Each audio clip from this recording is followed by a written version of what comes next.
자, 히브리서 11장 믿음장인데 히브리서 11장에서는 우리의 믿음을 어떻게 정의하고 있죠? 믿음은 바라는 것들의 실상이다. 그러니까 누구나 다 바라는 것들이 있습니다. 믿음이 있으면 이 바라는 것들이 실상으로 이루어지게 된다는 말입니다. 오늘 말씀에는 자신들이 간절히 바라는 것이 실상으로 이루어지게 된 두 가지 이야기가 나오고 있습니다. 하나는 12살 된 죽어가는 외딸이 살아난 사건입니다. 또 하나는 12해 동안 고침을 받지 못하던 지긋지긋한 혈루증이 고침을 받는 사건입니다. 이 두 사건 모두는 믿음이 있었기에 그것이 실상으로 이루어지게 된 것입니다.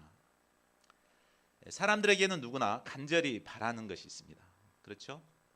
근데 바라는 것들이 있는데 어떤 사람에게는 그것이 실상으로 이루어지고 어떤 사람에게는 이루어지지 않습니다. 우리 성전, 아름다운 성전을 주시기를 그렇게 간절히 바랐을 때 실상으로 이렇게 딱 이루어지게 되고, 또 우리가 계속 바라는 것들이 있는데 이제 그런 것들이 실상이 되기 위해서는 우리에게 믿음이 필요합니다. 자, 그렇다면 우리가 바라는 것들이 실상으로 이루어지기 위해서는 구체적으로 어떤 믿음이 필요할까요? 오늘 우리는 본문 말씀을 보면서 우리의 믿음을 한번 점검해 볼 수 있기를 바랍니다. 그래서 정말 우리의 바라는 것들이 실상으로 이루어지는 이런 믿음의 사람들이 될 수 있기를 간절히 기도합니다. 자, 40절을 보십시오.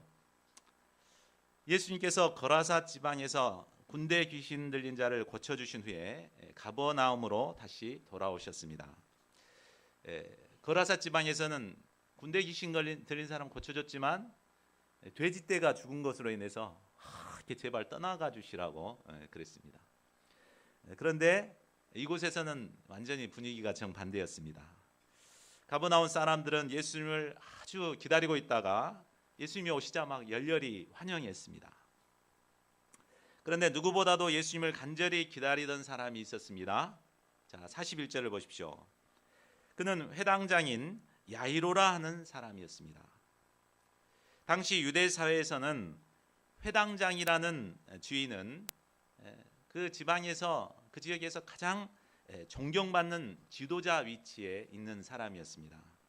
유대 사회는 종교 국가이기 때문에 가장 덕망 있고 영향력 있는 자가 회당장이 되었습니다. 회당장은 회당을 관리하고 운영할 뿐만 아니라 또 집회를 인도하는 책임을 가지고 있습니다. 또한 사소한 재판까지도 이 회당에서 이루어졌습니다. 그러니까 굉장히 그 권위가 있는 자였습니다. 이런 그가 다른 사람들이 다 보는 앞에서 체면을 불구하고 이제 예수님 발 아래 넙죽 엎드려서 간구하고 있습니다. 제발 우리 집에 오시기를 간구하고 있습니다. 그 이유가 무엇입니까? 바로 12살 된 외딸이 있었는데 그가 무슨 병에 걸렸는지 모르지만 시름시름 앓고 죽어가고 있었기 때문입니다. 저는 딸을 키워본 적이 없기 때문에 잘 모르지만 주변에 딸을 키우는 아버지들을 보면 딸로 인해 무척 행복해하는 것을 볼 수 있습니다. 이게 보이죠? 딸을 바라보면 그냥 이렇게 미소가 머금어지고 그렇습니다. 더군다나 이 야이로에게는 하나밖에 없는 외동딸이었습니다. 참 그랬으니 얼마나 소중했겠습니까? 12살이면 이제 막 철이 들어 참 이쁜 짓을 많이 할 때인 것 같습니다. 아마 아빠가 회당에서 열심히 일하다가 늦게 딱 들어오면은 아이고 아버님 가족들을 위해서 얼마나 고생하셨어요 하고 막 이렇게 어깨를 주물러주고 그랬을 것 같습니다. 그러면 야이로는 금세 피로가 사라지고 새 힘이 솟아났습니다. 회당장에게 있어서 이 외동딸은 세상을 살아가는 의미요 목적이었습니다. 그런데 이처럼 귀한 외동딸이 그만 병들어 죽어가고 있는 것입니다.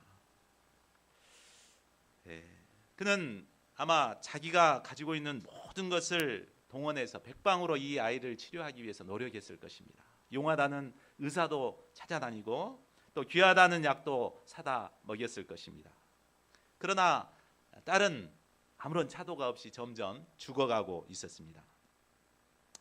야이로는 아버지로서의 철저한 무력감에 휩싸였고 깊은 절망의 늪으로 빠져들었습니다. 이런 절망적인 상황에서 그는 예수님의 소문을 듣게 되었습니다. 예수님은 불치병자도 고치시고 죽어가던 백부장의 하인도 말씀으로 고치셨다는 얘기를 들었습니다. 심지어는 죽어서 장례를 지내고 있던 나인성 과부의 아들까지도 살려주셨다는 얘기를 들었습니다. 예수님에 대한 이 소식은 절망의 바다에 빠져있던 그에게 한 줄기 빛과도 같았습니다. 그는 예수님이 거라사 지방으로 가셨다는 말을 듣고 예수님이 오시기만을 마음 졸이며 기다리고 있었습니다. 그리고 예수님이 돌아오시자 예수님 발 앞에 납작 엎드려 예수님께 간구했습니다. 그에게는 회당장으로서의 체면이나 자존심이 필요 없었습니다. 딸을 살리기 위해서는 모든 것을 내던지고 예수님께 필사적으로 매달릴 수밖에 없었습니다. 우리는 여기서 야이로처럼 절박한 기도 제목이 있을 때 체면이나 자존심도 내려놓고 예수님께 간절히 간구하게 됨을 볼 수 있습니다. 믿음은 간절히 바라는 것에서 출발하듯이 기도의 응답을 받기 위해서는 먼저 절박한 간절한 기도의 제목이 있어야 됩니다. 뭐 들어주시면 좋고 뭐 안 들어주시면 말지 뭐 이런 식으로 이렇게 기도 제목을 제시하고 기도하게 되면 그게 이루어지기 어렵죠. 그러니까 야이로처럼 절박하고 간절한 심정이 있어야 하는 것입니다. 이때 예수님께서 그의 간구에 응답하시고 그와 기꺼이 동행하시고자 하십니다. 뭐 두 말도 않고 기꺼이 그와 동행하십니다. 저희 모두가 야이로처럼 간절하고도 절박한 기도 제목을 가질 수 있기를 기도합니다. 그리고 이 기도를 가지고 주님께 넙적 엎드려서 간구하는 자들이 될 수 있기를 기도합니다. 예수님께서 야이로의 집으로 가시는 도중 많은 무리가 예수님께 밀려들었습니다. 그 무리 중에 오늘의 또 하나의 주인공이 등장을 합니다. 43절을 보십시오. 그는 바로 12해를 혈루증으로 고통받고 있던 여자였습니다. 혈루증은 자궁 부정기 출혈로서 부인병으로 계속해서 이 출혈을 하는 병입니다. 근데 이 출혈이 1, 2년도 아니고 12년 동안 혈루증을 앓았으니 그의 상태가 어땠겠습니까? 육체적으로나 정신적으로나 아주 피폐할 대로 피폐해져 있었을 것입니다. 마가복음 5장 26절에는 여인의 상태를 이렇게 묘사하고 있습니다. 많은 의사에게 많은 괴로움을 받았고 가진 것도 다 허비하였으되 아무 효험이 없고 도리어 더 중하여졌던 자에. 여인은 병고침을 받기 위해 당시 용하다는 의사는 다 찾아다녀 봤습니다. 그러나 처음에는 자신에게 그거 문제없어요, 내가 고쳐줄게 이렇게 큰 소리를 치지만 돈만 받아먹고 나중에는 이게 도저히 안 되겠습니다 이렇게 꽁무니를 뺐습니다. 이로 인해 여인은 마음의 상처만 받고 있던 재산도 다 허비하고 병이 더 중해졌습니다. 아마 여인은 핏기가 전혀 없는 창백한 얼굴에 뼈가 앙상하게 드러난 모습을 하고 있었을 것입니다.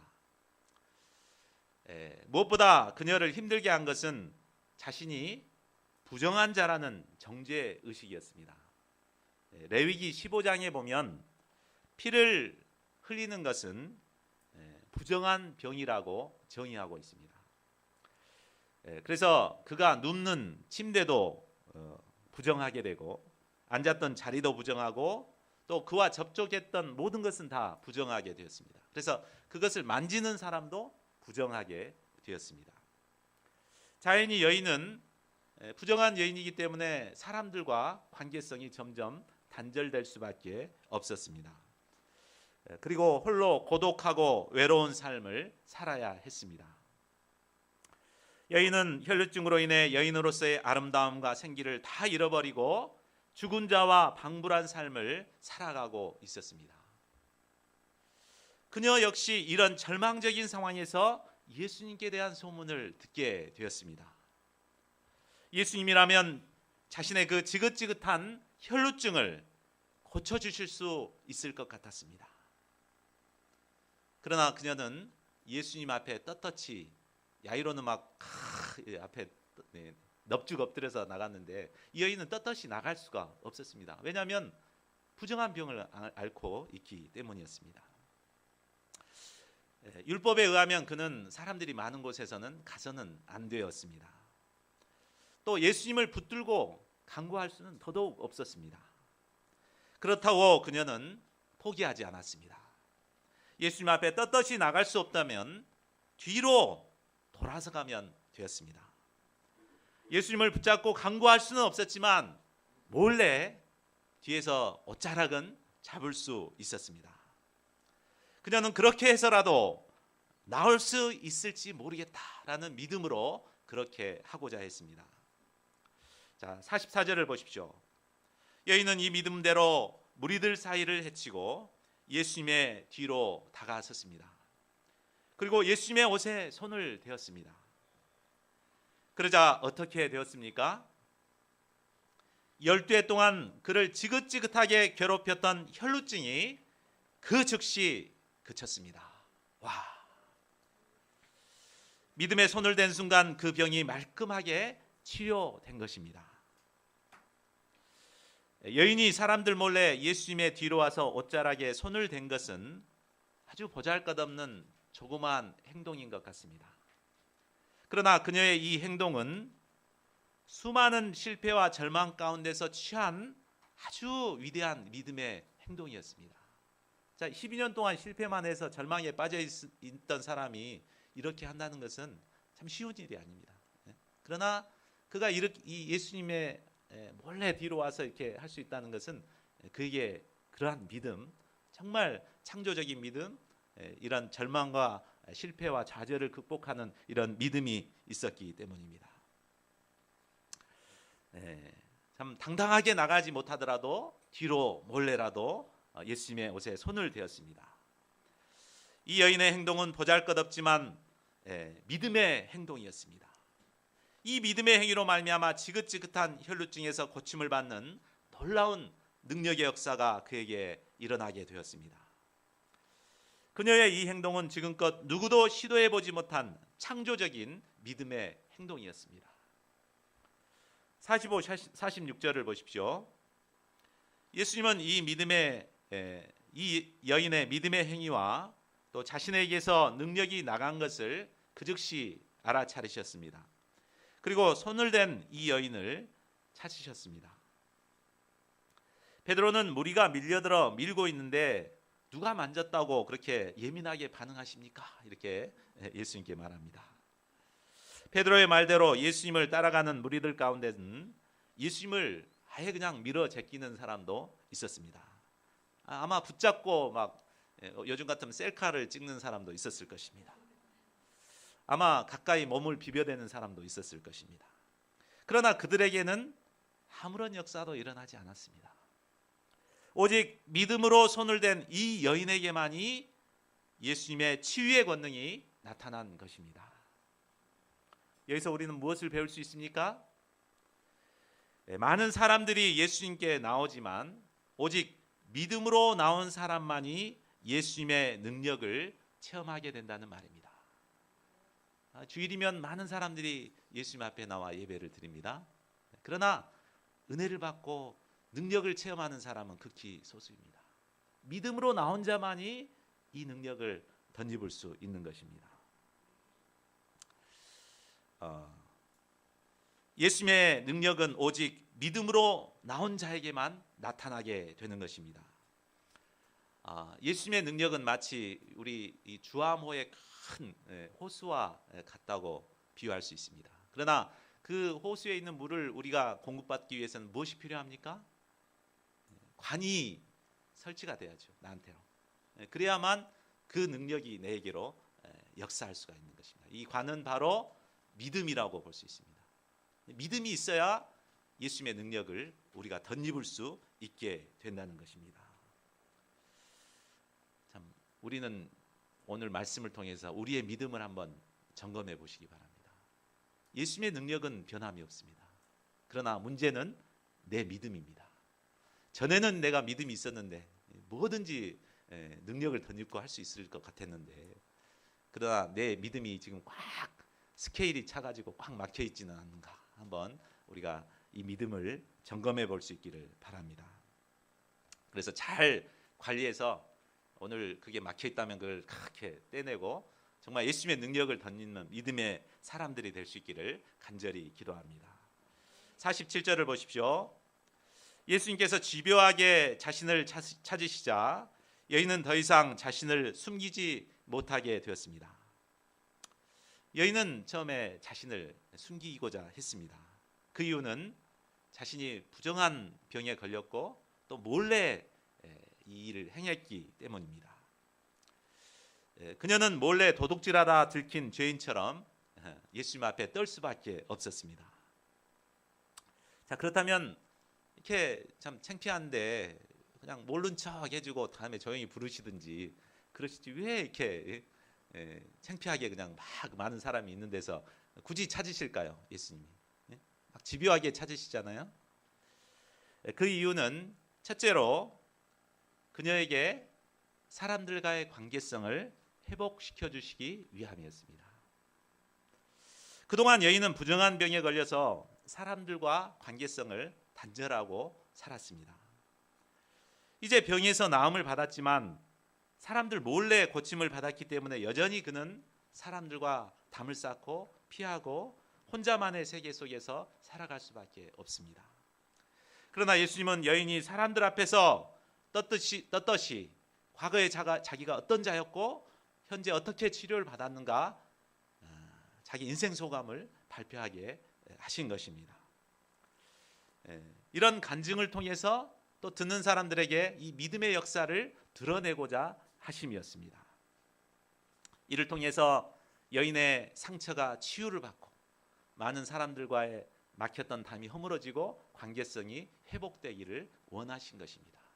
그래서 창피하고 숨기고 싶지만 예수님은 끝까지 그녀를 찾아서 자기 소감을 발표하도록 이렇게 하신 것입니다. 자, 둘째로 예수님과의 사랑의 관계성을 맺도록 하기 위함입니다.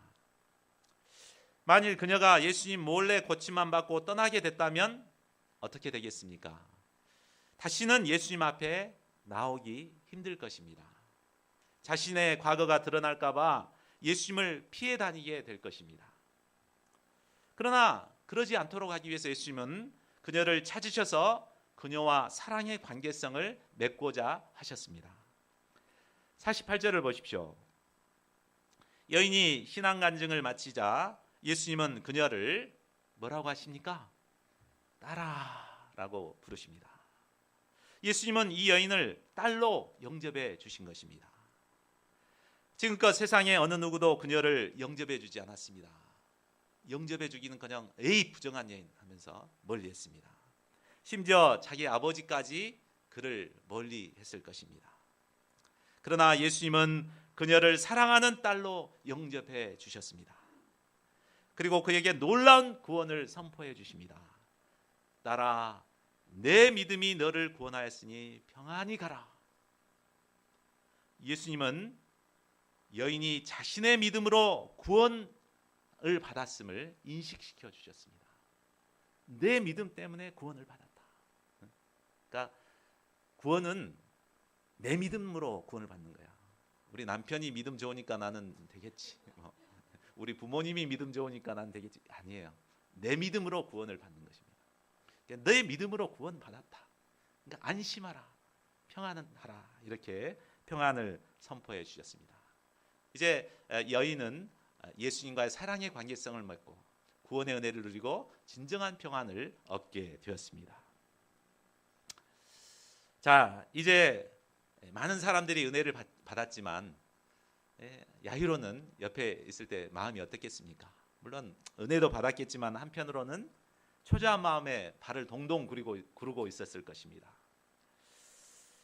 참 이러다가 우리 딸 어떡하지 이렇게 걱정하고 있는데 불길한 예감은 틀리지 않았습니다. 49절을 보십시오. 예수님께서 아직 여인과 말씀하고 계실 때 회당장의 집에서 사람이 와서 소식을 알려주었습니다. 당신의 딸이 죽었나이다. 선생님을 더 괴롭게 하지 마소서. 사랑하는 딸이 죽었다는 청천벽력과 같은 소식이었습니다. 바로 조금 전까지만 해도 예수님이 집에만 가시면 죽어가는 딸이 살아날 줄로 믿었는데 이제 목숨보다 더 귀한 딸이 그만 죽어버리고 만 것입니다.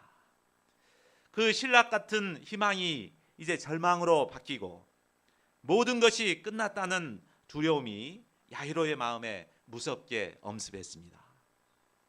여인과 예수님에 대한 원망과 함께 삶을 지탱해 주던 딸을 잃어버림으로써 그의 삶은 무너져 내리기 시작했습니다. 거기다가 선생님을 괴롭게 하지 마소서, 이 말은 얼핏 들으면 굉장히 예수님을 위해 주는 말 같지만 실상은 예수님께 대한 불신을 싣는 말이었습니다. 예수님은 죽은 자도 어떻게 할 수 없으니 그만 괴롭히지 말고 포기하십시오. 이런 불신의 말이었습니다. 자, 이 말을 들은 야이로의 마음은 어떠했으며 예수님은 이런 그를 어떻게 도와주십니까? 다 같이 50절 말씀을 같이 읽어보겠습니다. 시작. 예수께서 들으시고 이르시되 두려워하지 말고 믿기만 하라. 그리하면 딸이 구원을 얻으리라 하시고, 딸의 죽음의 소식과 불신의 말을 들은 야이로의 마음에는 두려움이 임했습니다. 이 두려움은 사망 권세에 대한 두려움과 동시에 불신에 기인한 두려움이었습니다. 이런 그에게 예수님은 두려워하지 말고 믿기만 하라라고 말씀하십니다. 자, 이 말씀의 의미가 무엇입니까? 첫째는 두려워하지 말라. 두려워하면 안 된다는 말입니다. 자, 야이로의 내면 가운데 일어나는 두려움은 바로 딸이 죽었다는 소식을 듣는 순간 생겨난 것입니다. 지금까지 그는 예수님을 의지해서 믿음과 확신 가운데 집으로 가고 있었습니다. 그러나 딸이 죽었기 때문에 이제는 예수님도 어떻게 할 수 없다는 불신이 생겼습니다. 결국 죽음의 소식으로 인한 불신은 그를 두려움의 나락으로 떨어뜨렸습니다.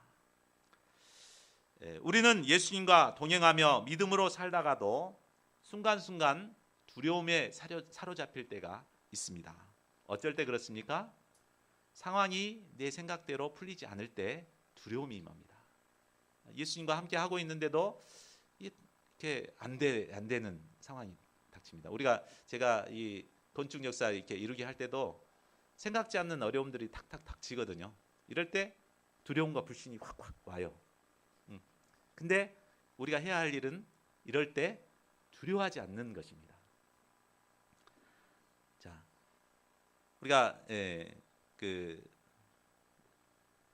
두려움에 사로잡힐 때가 참 많은데 우리 학생들은 특히 이제 장래 문제, 졸업 후 취업을 하는 문제, 이런 것이 요즘 굉장히 취업하기 어려운 뉴스를 듣게 되면은 이렇게 두려움에 사로잡히게 됩니다. 그리고 또 이제 우리 노후에 대한 소식들을 듣거나 그러면은 우리가 이런 소식을 들어도 두려움에 잡힐 때가 있습니다. 우리가 이런 상황을 보면은 우리가 걱정하고 두려워하는 것이 어쩌면 당연하게 생각될지도 모릅니다. 그러나 우리 안에 오는 이 두려움이 과연 어디서 오는 것인가를 우리는 먼저 알아야 합니다. 자, 이 두려움이 어디서 오는 것입니까? 우리 디모데후서 1장 7절에 보면 두려움은 하나님이 주신 것이 아니라고 했습니다. 하나님이 주시지 않았으면 누가 줬을까요? 그러죠. 사탄 마귀가 우리에게 두려움을 심습니다. 어려운 상황을 만나게 되면 항상 우리에게 마귀가 두려움을 심어줍니다. 그래서 믿음으로 살고 있는 우리에게 두려움을 심어서 아무것도 못하고 꼼짝 못하게 하도록 우리에게 역사를 하는 것입니다. 우리가 상황이 이러니까 어쩔 수 없다 생각하고 두려움에 사로잡혀서 이렇게 있게 되면 결국 어떻게 됩니까? 우리 계시록 21장 8절을 한번 보십시오. 여기 보면은 계시록 21장 8절에 보면 지옥에 들어갈 사람들 쭉 나열해 놓고 있는데 지옥행 1호가 누구죠? 두려워하는 사람들이에요. 제일 끝에 가야 될 것 같은데 왜 첫 번째입니까?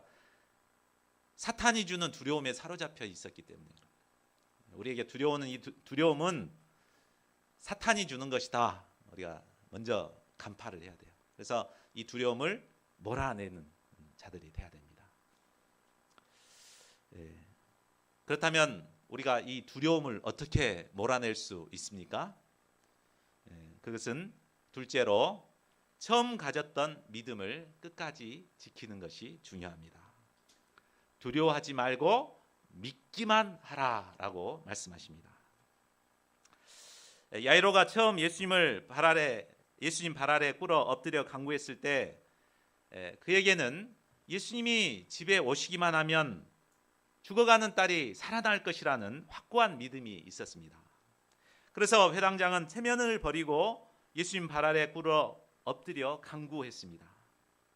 그러나 시간이 지체되고 결국 딸이 죽게 되자 그의 처음 가졌던 믿음은 이제 송두리째 사라져 버렸습니다. 그리고 두려움의 종이 되어버렸습니다. 상황이 바뀌었기 때문에 예수님도 어쩔 수 없다고 생각되었습니다. 사람들은 이처럼 상황에 따라서 그의 믿음이 달라지고 흔들리게 됩니다. 그러나 진짜 두려운 것은 상황이 나빠지는 것이 아니라 우리가 처음 가졌던 믿음을 잃어버리는 것이 더 두려운 것입니다. 우리가 믿는 예수님은 어떤 분이십니까? 말씀 한마디로 천지 만물을 창조하신 창조주 하나님이십니다. 죽은 자도 살리시는 부활이요 생명의 주님이십니다. 이 예수님에게는 불가능이 전혀 없으십니다. 그러므로 우리가 할 일은 어떤 상황 가운데서도 상황이 어떻게 변할지라도 계속해서 이 주님을 믿기만 하면 되는 것입니다. 사실 믿기만 하는 것이 아주 쉬울 것 같지만 세상에서 가장 어려운 것이 바로 믿기만 하는 것입니다. 상황과 형편에 따라 우리의 믿음은 수시로 달라지기 때문입니다. 그러면 우리가 어떻게 극변하는 상황에서도 계속해서 믿음을 가질 수 있을까요? 그것은 시시각각 변하는 상황을 바라보기보다도 믿음의 주요 온전케 하신 예수님을 바라보는 것입니다. 아무리 상황이 바뀔지라도 계속해서 믿음을 가지고 예수님을 바라보고 믿음을 지켜나갈 때 우리는 결국 구원에 이르게 되는 것입니다. 그가 처음 가졌던 믿음은 무엇입니까? 예수님이 가시면 죽어가는 딸이 살아날 수 있다는 믿음입니다. 그리고 그는 예수님과 함께 죽어가는 딸을 살리기 위해서 가고 있는 중입니다. 예수님이 나와 함께 동행하시는데 죽은 따위가 그 딸을 데려갔다고 해서 예수님께서 포기하실 것 같습니까? 예수님 포기하지 않으십니다. 그러니까 이 예수님을 바라보고 믿고 끝까지 예수님과 동행하면 예수님은 결국 딸을 구원해 주실 것입니다. 상황이 아무리 나빠지더라도 우리가 처음 가졌던 믿음을 끝까지 지켜나갈 때 예수님께서는 반드시 구원의 역사를 이루어 가십니다. 오늘날은 한 영혼을 구원하기가 너무 어려운 시대입니다.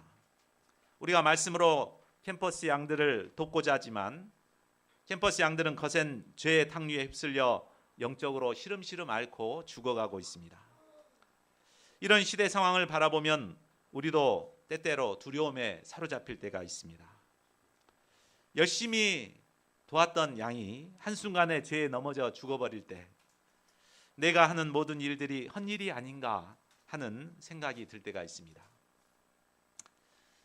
해봤자 결과도 좋지 않고 나도 할 일도 많고 또 예수님도 바쁘실 텐데 이제 좀 조용히 내일만 해야 되겠다 이런 생각을 하기 쉽습니다.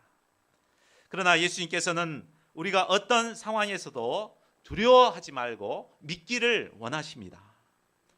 저희 모두가 절망적인 시대를 바라보지 않고 믿음의 주요 온전케 하시는 예수님을 바라볼 수 있기를 기도합니다. 어떤 상황에서도 부활이요 생명이신 예수님을 끝까지 믿음으로 구원의 역사를 이루어가는 저희 모두가 될 수 있기를 기도합니다. 51절을 보십시오. 예수님은 집에 이르러 베드로와 요한, 야고보와 아이의 부모 외에는 함께 들어가기를 허락하지 않으셨습니다. 이는 영적으로 성숙한 믿음의 사람들과 함께 생명의 역사를 이룰 환경을 이루고자 하심이었습니다. 집안 사람들은 아이로 인해 울며 통곡하고 있었습니다. 예수님은 그들에게 울지 말라, 죽은 것이 아니라 잔다라고 말씀하십니다. 이는 예수님 안에서의 죽음은 잠에 불과하다는 것입니다. 그런데 사람들은 이미 죽은 것을 알았기 때문에 이 예수님의 말을 비웃었습니다. 그러나 예수님은 그들에게 그들 앞에서 무슨 일을 행하십니까? 우리 54절을 보십시오. 예수님은 죽은 아이의 손을 잡고 불렀습니다. 아이야, 일어나라. 예수님 마치 잠자는 아이를 일으켜 깨우듯이 그를 깨우셨습니다. 그러자 분명히 죽었던 아이였는데 예수님의 말씀에 정말 깊은 잠을 자다가 일어난 아이처럼 기지개를 켜고 일어났습니다. 죽었던 야이로의 딸이 살아난 것은 예수님 안에 잠자는 모든 자들이 이처럼 다시 살아날 것을 보여주는 사건입니다. 주님 안에서는 어떤 실패나 좌절도 없습니다. 끝날 때까지 끝난 것이 아닙니다. 끝까지 믿음을 잃지 않고 지켜나갈 때 결국 최후의 승리를 얻게 될 것입니다.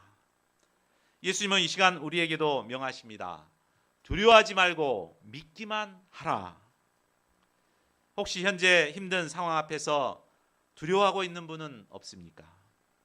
우리가 죽음이 주는 절망적인 상황에서도 처음 가졌던 믿음을 끝까지 지킬 수 있기를 기도합니다. 그래야 예수님으로 말미암아 생명이 살아나는 능력의 역사를 체험하는 저희 모두가 될 수 있기를 기도합니다. 자, 결론을 맺겠습니다. 오늘 우리는 우리의 바라는 것이 어떻게 실상으로 이루어질 수 있는가를 배웠습니다. 자, 우리의 바라는 것들 다 있죠? 그것이 실상으로 이루어지기 위해서는 무엇이 필요합니까? 오늘 말씀을 통해서 보면 첫 번째로는 간절하고 절박한 바람이 있어야 됩니다. 줘도 좋고 응답 받아도 좋고 말아도 좋고 이게 아니고 정말 절박하고 간절한 기도의 제목이 있어야 됩니다. 그리고 계속해서 실패를 반복할지라도 그런 가운데서도 계속해서 믿음으로 예수님 앞에 나가는 것입니다. 어떤 힘든 상황이 온다 할지라도 두려워하지 않고 처음 가졌던 믿음을 끝까지 지켜나가는 것입니다. 그래야 할 때가 되면 우리의 믿음을 통해서 예수님께서는 큰 능력의 역사를 나타내실 것입니다. 우리의 바라는 것이 실상으로 나타날 것입니다. 저희 모두가 이런 믿음을 소유함으로 바라는 모든 것들을 실상으로 얻게 되는 믿음의 사람들이 될 수 있기를 간절히 기도합니다. 요절 말씀 50절을 같이 읽고 이 시간 기도하는 시간 갖겠습니다. 시작. 예수께서 들으시고 이르시되 두려워하지 말고 믿기만 하라. 그리하면 딸이 구원을 얻으리라 하시고